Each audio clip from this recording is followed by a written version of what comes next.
परिवार में कौन कौन है? एक्चुअली हम टोटल 3 भाई हैं। मुझे पढ़ाने का पूरा श्रेय मेरे सबसे बड़े भाई को जाता है, क्योंकि वो ही मुझे लेके गए हैं। भैया भाई उन्होंने पढ़ाया है मुझे, और एजुकेशन पूरा अभी भी मेरा जो चल रहा है उन्हीं प्लेस में एजुकेशन चल रहा है। आगरा में है, बैंक मैनेजर हैं, और सबसे बड़े हैं नोएडा में कॉलेज में HOD की पोस्ट पे।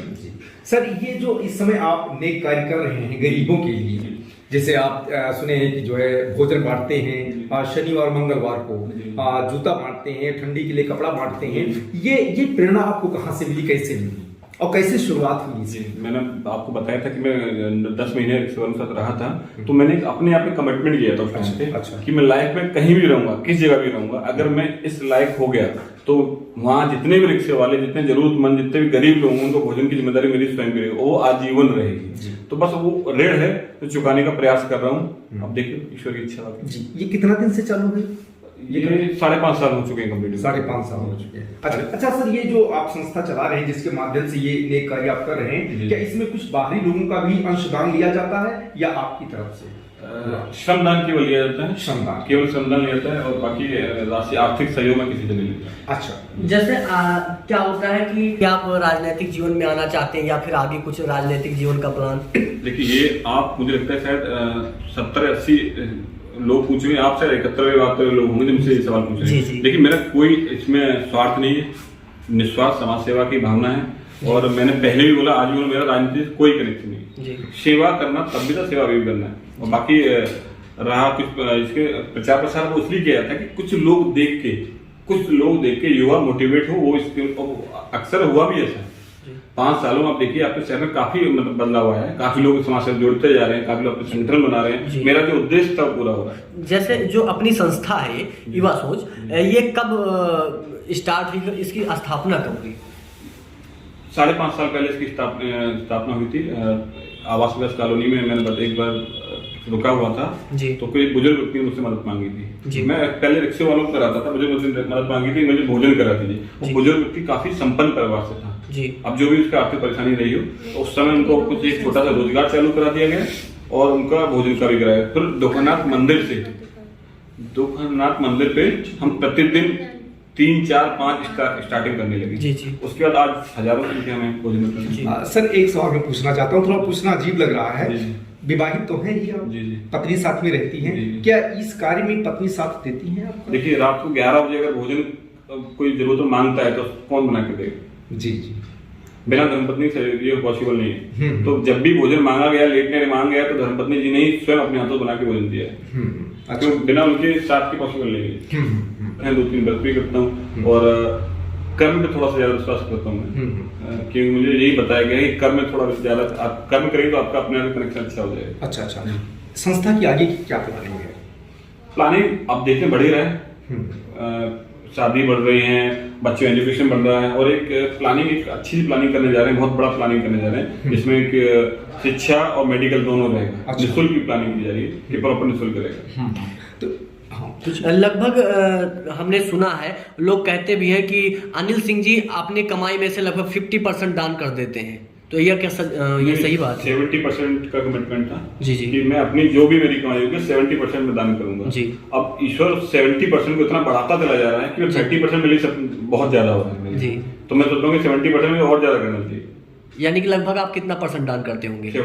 70%। तो अभी जिसे आप बोल रहे हैं सर कि इसी में इतना मतलब 70% में ही इतनी कमाई बढ़ती जा रही है कि 30% जो आपके लिए बचता है वो बहुत ज्यादा हो जा रहा है, तो क्या 70 से ये % बढ़ाने का कुछ प्लान है? नहीं, जो 30% जो है उसमें भी हम उसमें भी करें, उसमें अपने परिवार के लोगों के साथ करें। जैसे हमारे परिवार में कुछ कहीं गरीब है, कोई रोजगार नहीं है, कहीं परेशानी है, तो 30% उनका भी जा रहा है। 70% सबके लिए जा रहा है, 30% कोई दूर से रिलेशन कोई परिवार दुखी है, परेशान, उसके लिए किया जा रहा है। अच्छा, उसके लिए जैसे सर समस्याएं क्या होती हैं?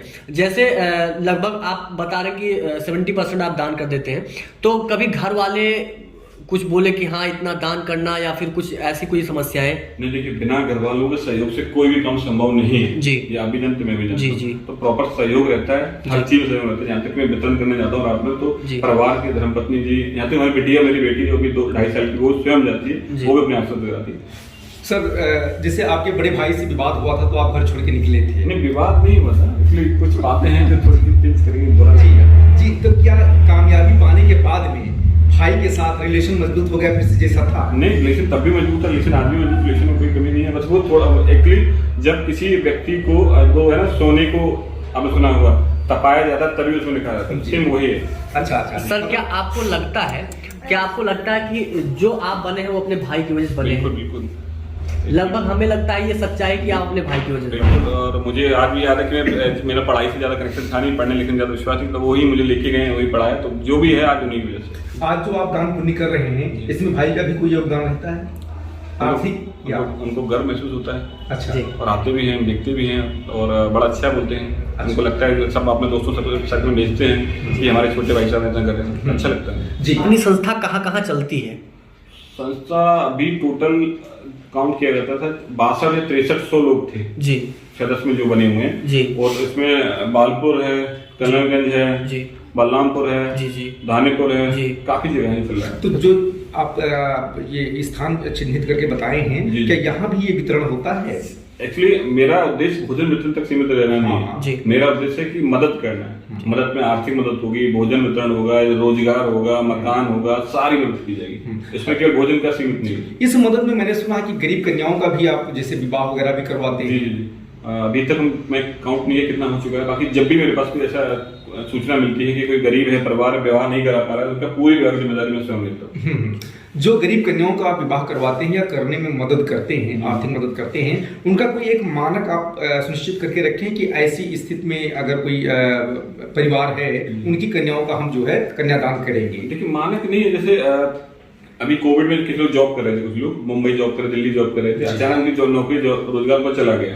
अब वो 2 साल से घर पे बैठे हैं, लेकिन उससे पहले वो अपना बच्ची का विवाह तय कर चुके थे, तो या विवाह कैंसिल कर दें या फिर कैसे विवाह किया जाए। तो उनकी तो मदद की गई कि मानक अमाउंट का भी मानक होता नहीं है। बाकी मेरे सहयोग कैटर सहयोग करते हैं, टेंट वाले से लाइट वाले सारे लोग सहयोग करके संपन्न कराते हैं। जैसे सर कुछ गरीब परिवार में लड़कियां होती पढ़ नहीं पाती हैं, लड़कियों को बहुत सारी समस्याएं आती हैं, उनके घर वाले पढ़ा नहीं पाते हैं, शादी करने में अभी आपने बताया कि हम मदद करते हैं, लेकिन अगर वो पढ़ा नहीं पा रहे हैं लड़कियों को तो उसके लिए क्या? उसके लिए जैसे मैंने शुरुआत अपने जहाँ मैं प्रॉपर काम करता हूँ वहाँ के जितने एम्प्लॉय उनके साथ शुरुआत की है, जिसमें पहले शुरुआत घर से ही की जाती है। जी जी। तो जितने लोग एम्प्लॉय हैं उनकी बेटियां हैं, उनकी बेटियों को मैंने आजीवन के लिए गोद लिया है जी। मीन्स पढ़ाई से शादी तक का पूरा खर्चा मेरा रहेगा, चाहे बच्चा एमबीबीएस करना चाहे कुछ भी आईएएस तैयारी करना चाहे, जो भी करेगा उसकी जिम्मेदारी सारी मैं लूंगा। अभी प्रेजेंट टाइम में 1-2 गाँव है वहाँ पे बच्चे भी पढ़ा रहा हूँ। अगर वाकई में कोई गरीब है, अगर आपसे आता है, संपर्क करता है, अपने लड़कियों को पढ़ाना चाहता है, तो क्या आप उसकी मदद करेंगे? बिल्कुल बिल्कुल। मैं अभी काफी मुस्लिम समुदाय के लोगों की मदद कर चुका हूँ, उनकी शादी में बच्ची पढ़ा भी नहीं, मदरसा में जाके कुछ ना कुछ मदद करता हूँ, मैं हर जगह मदद करूँ। यानी कि वीडियो के माध्यम से आपसे मदद हो सकती है? बिल्कुल बिल्कुल। कोई अगर वीडियो कॉल एसएमएस आता है, मैं एक बार जाके जेन्युइन देखता हूँ, अगर जेन्युइन है तो मदद की जाती है। सर जैसे आप मेडिकल साइंस से जुड़े हुए हैं लेकिन दान पुण्य का कार्य कर रहे हैं, जो धार्मिक कार्य है, क्या अध्यात्म से आप प्रेरित होते हैं? नहीं बिल्कुल प्रेरित। तो मैं सुबह उठता हूँ, सबसे पहले बिना पूजा के घर से निकलता नहीं हूँ। मैं 20 मिनट 25 मिनट मेरा डेली पूजा का है, मेरे व्रत हैं, 2-3 व्रत भी करता हूँ और कर्म पे थोड़ा सा ज्यादा विश्वास करता हूँ मैं, क्योंकि मुझे यही बताया गया है कि कर्म में थोड़ा ज्यादा। जी। जैसे मेडिकल क्षेत्र में आप हैं, आप यहाँ के वाइस जो है प्रिंसिपल हैं, छात्रों का कैसा मतलब किस प्रकार से आपका जो है डीलिंग रहता है? एक्चुअली मैंने छात्रों को इसमें नहीं जोड़ा है, क्योंकि अगर मैं छात्रों को इसमें जोड़ूंगा तो ये एक्चुअली ये आस्था का काम है, स्वयं का काम है। दान हर कोई दान भी नहीं बन सकता, हर कोई दान नहीं कर सकता, जिसकी इच्छा होगी वही करेगा। अब ये मैं छात्रों जोड़ूंगा, एज ए प्रिंसिपल जोड़ूंगा तो उनको लगेगा कि सर का आदेश है करना है, ऐसा कुछ कॉलेज में ऐसा कोई नहीं रहता। सर मैं आगे सवाल नहीं पूछूंगा, बस एक आखिरी मेरा है कि आप अपनी तरफ से जो है वर्तमान समाज जो है उसको एक अपनी तरफ से एक संदेश देते हैं। देखिए जितने भी यूथ हैं, जितने भी युवा हैं, अगर हम सारे लोग मिलके हर एक डिसीजन गलत डिसीजन का आगे खड़े होने लगे तो कभी कुछ गलत हो गई नहीं। हम वीडियो बनाना बंद कर दें, कुछ गलत हो रहा है उसको तुरंत एक्शन ले लें। जैसे मैं अभी देखता हूँ कुछ लोग मुझे फोन करके बोलते हैं कि यहाँ कोई बच्चा हमें भूखा लग रहा है, हमें आपको दिख रहा है, आप तुरंत खाना खिला दीजिए। जरूरी है अनिल सिंह युवा सोच है तभी भोजन किया जाएगा, आप स्वयं कर सकते हैं। मेरा उद्देश्य, मेरा एम यही है कि युवा सोच हर व्यक्ति के मन में होना चाहिए। कोई मैंने अपने संगठन पे मुझे अपना प्रचार नहीं करना है। जी जी जी। एक बात याद आ गई है मुझे, एक सवाल और है। जैसे हमारे एक मित्र हैं तो वो बता रहे थे कि बिहार में अभी जो है एक पिता, उसको बेटी पैदा हो गई थी इसलिए आत्महत्या कर लिया, उसके बारे में क्या कहना चाहेंगे? मैं तो उनको तो मर ही जाना चाहिए जो बेटी के लिए ऐसा करते हैं, उनको यही फैक्ट है, क्यों मैं झूठ नहीं बोल पाऊंगा। फैक्ट है। देखिए बेटियां ही आज के समय में भविष्य हैं और बेटियां ही आप मैंने बोला कि मैं अपने घर का बेटा हूँ, आज मैं 300 से 400 किलोमीटर अपने माता पिता से दूर हूँ, और हमारी धर्मपत्नी बेटी है और आज भी अभी माता पिता के साथ है। जी जी जी, बेटियों पे गर्व होना चाहिए, लेकिन बेटियों को कोई ऐसा संदेश देना चाहेंगे, जैसे अभी एक मामला दिल्ली में हुआ था श्रद्धा और आफ्ताब का, या ऐसी बहुत सारी बेटियां होती जिनके साथ ऐसी स्थिति आती रहती है, और किन कारणों से आती है तो लगभग सभी जानते हैं, आप भी जानते हैं, इन ऐसी बेटियों को क्या कुछ संदेश देना चाहेंगे? देखिए, ये सारा सब कुछ संस्कार पे, हम जो सिखाएंगे बच्चे वही सीखेंगे, हम जैसा जो बोलेंगे बच्चे वही सीखेंगे, जो परिवार में देखते हैं बच्चे वही करते हैं। हम स्टार्टिंग से उनको गलत बताएंगे तो उनको समय ये गलत है, ऐसे ही। सर बहुत बहुत धन्यवाद हमारे साथ बात करने के लिए। धन्यवाद।